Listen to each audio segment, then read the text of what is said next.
Le Bénin reçoit la visite de Doris Letard. Il s'agit de la présidente de la Suisse qui a été reçue aujourd'hui par son homologue Patrice Talon. Ce rendez-vous est centré sur la coopération économique entre les deux pays.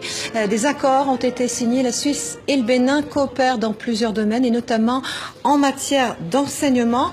Nous nous sommes intéressés à l'éducation des enfants exclus du système scolaire. C'est un reportage d'Emmanuel Sodji dans le nord du Bénin. En langue locale, on l'appelle l'école de la dernière chance. Ils ont entre 9 et 15 ans. La plupart de ces enfants n'ont jamais mis les pieds dans une école avant d'être inscrits ici, dans un centre Barca. Ils étaient sacrifiés. Ils restent à la maison, c'est les activités champêtres, c'est le pâturage. À tout moment, ils sont dans la brousse avec les bêtes, avec la coopération suisse. Donc ces enfants-là sont en train de changer leur vie. Pénaud est d'ethnie Peul, comme la grande majorité de ses camarades.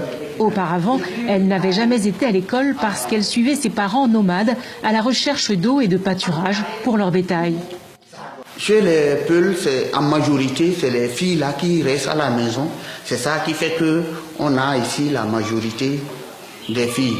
Face aux problèmes d'accès à l'eau et aux difficultés de trouver des terres libres de passage, les transhumants veulent désormais insérer leurs enfants socialement.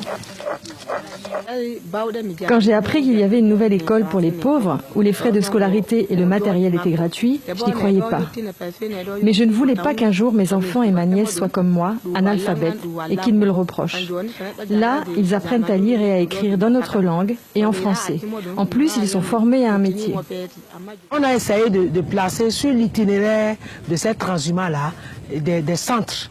Et on a vu que quand ils se déplacent, il y a encore des endroits où ils se regroupent plus de temps avant de continuer vers les zones où il y a beaucoup plus d'eau en abondance.